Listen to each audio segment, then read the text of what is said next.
どうも、酒ラボチャンネルの岡井です。そうです。酒ラボではただいま絶賛アルバイトさんを募集しております。同時に英語翻訳も募集しておりますので、よろしくお願いします。安くて美味しい日本酒11選イエーイ。柿沼酒店さんバージョンをお送りしたいと思います。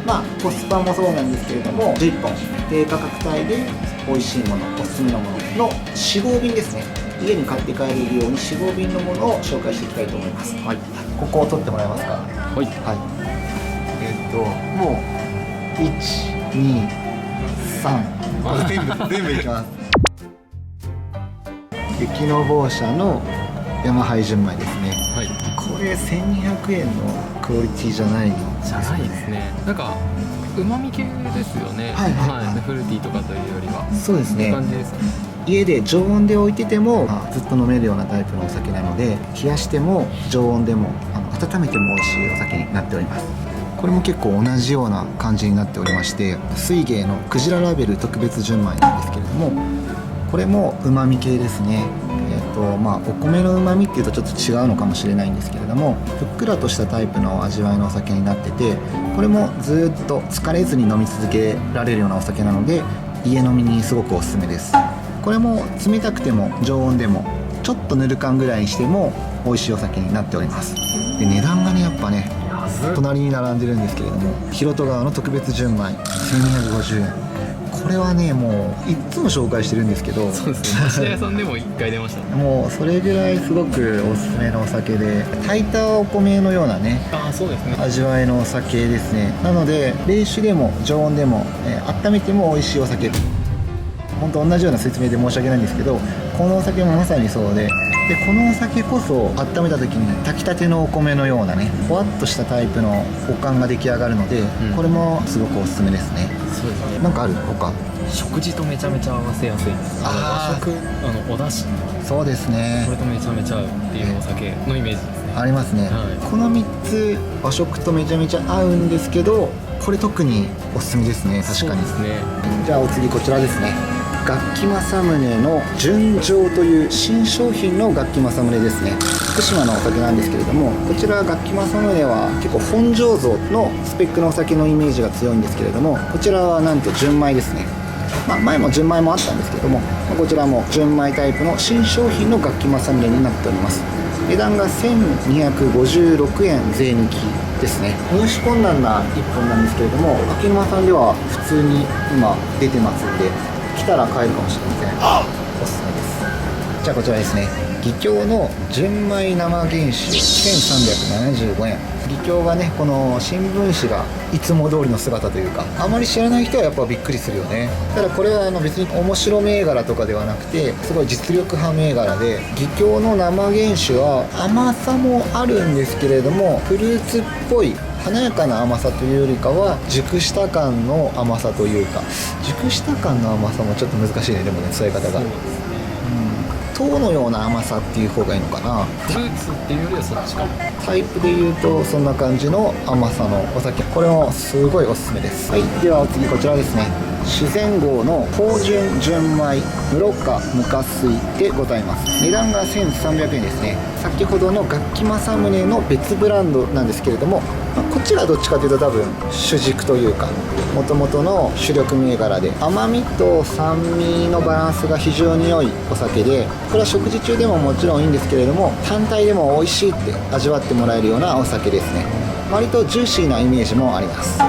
キットの純米ですね。値段がもうやばいな、圧倒的だもん。3桁っていう。ただもう本当に侮ることなかれ、これでもうめちゃめちゃうまいんで、椿とかでお椀に合わせるお酒、間違いなくこれだけは買っとけば絶対に合う。悩んだらこれって感じ。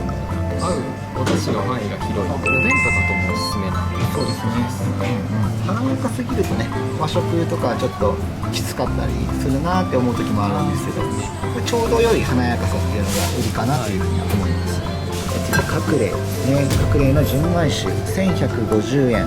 隠れ全般的にそうなんですけど、火入れのお酒は冷酒、常温、熱燗とどれでもすごい美味しくて、これもそのタイプのお酒になっております。特にこれなんかは家飲み用というか、家におすすめというか、常温で本当に美味しいので、普段のボリュームのある味わいの多い隠れの中でも割と優しめな、ただ幅はあるかなっていう感じの隠れになっております。はい、ロマン1370円。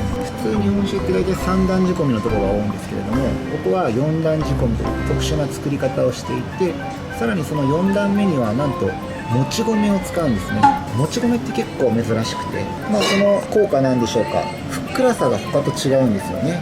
温めた時の要は炊きたてのお米感っていうのがより他のお酒に比べると出てるのがこのもち米4段仕込みの特徴なのかなというのは思ってるんですけれども、冷やしても常温でも美味しいお酒の中で缶上がりするお酒じゃないかなっていうイメージを僕は持っております。勘で印象がガラッと変わりますね。変わるよね、はい、これロマンなかなか読みづらいんですけど、カタカナのロにマンですね。これで号に見えるんですよね。号、1号2号3号ってあるじゃん。ああ、はい、数字のでこれで号につなげると。ああ、なるほど。この間奈良マンさんが言ってたよね。あ、そうだ、言ってましたね奈良マンの庄司さんが教えてくれましたね。なんでそうだったかっていうのも教えてもらったんだけど忘れちゃったね。ありがとうございます。あ、ぜひぜひぜひ。はい。ありがとうございます。嬉しい。嬉しいですね。ここ知ったんで。あ、そうなんですか。すごい。じゃあ貢献してるやつよ僕たち。じゃあまた次義兄なんですけれども、義兄のはるか純米酒ですね。こっちの方がちょっと安いっていう1200円ですね。これは書いてある穏やかな香り、柔らかい旨味でしっとりと見せる爽やかなお酒って書いてある、もうこのまんまのお酒ですね。さっきの生原酒よりかは結構こっちの方が軽めになっております。度数もちょっと低いんですね、14度と。そうですね、なので飲み疲れせずスイスイいける、単体でずっと飲み続けられるタイプのお酒になっております。すごい、特 A 山田錦使ってこの値段なんですね。そうなの、特徴ですよね。そこが全量山田錦にした最初の蔵だと。山田錦を復活させないな。山田錦と縁があるんだよ桔梗って。でもいい山田錦使ってる印象はめちゃめちゃあります。はい。ああ、ロンってやつ。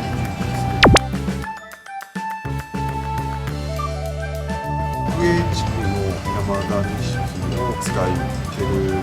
特営しか使わないんでしょ。そうですね、ほぼほぼ特営ですね。なんでもう山田錦の中でも東条さんの地区のお米を使っております。次、下上の超辛特別純米ですね。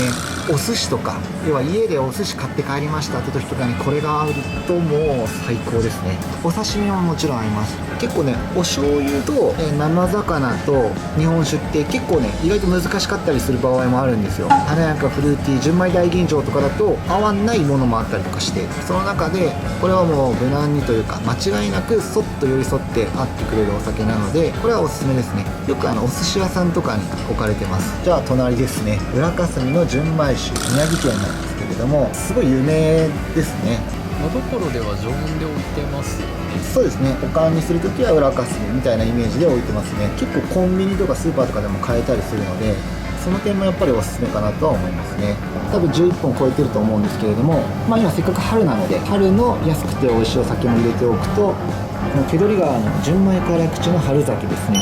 これ1300円で、辛口って書いてあるんですけれども、あんまり辛いっていう印象ではないお酒。味わいはすごい旨味甘みなんかも感じられて、そうですね、甘いお酒が好きな人でも美味しいって言ってもらえる辛口のお酒になっております。で、春のタイプのお酒、春の薫風と読みます。値段も1150円で、甘み酸味フルーティーさが特徴のお酒なんですけれども、最後にほろ苦さが来るんですね。ほろっとしたほろ苦さ、これがね、うまく全体を包み上げてくれるというか、まとめてくれて、この苦さすらもとても好印象の味わいにしてくれるお酒です。日本酒において苦味ってなんかプラスですよね。あ、そうですね。出過ぎるとね、やっぱりそうですね、マイナスの部分をより出しちゃうっていうのはあるんですけれども、こういう使い方するともうプラスでしかないね。ですね。春霞の純米瓶囲い1250円。秋田のお酒です。ネクスト5の一人ですね。これもすごい安くておすすめです。味わいとしてはこんな見た目ほど華やかではない、明るく華やかで、ボリュームも少なく優しめの味わいで、酸味もある、春の食事とも合わせやすいと思います。はい、それでは本日は垣沼酒店さんで安くて美味しい日本酒11選を紹介させていただきました。あとおまけでね、春のお酒もちょっとそうですね。はいはい。紹介させていただきました。この動画が少しでも面白いと思ってくださった方はチャンネル登録、高評価よろしくお願いいたします。あとアルバイトさんも絶賛募集中でございます。 Twitter、Instagram もやっておりますので、ぜひよろしくお願いします。よろしくお願いします。本日もありがとうございました。ありがとうございました。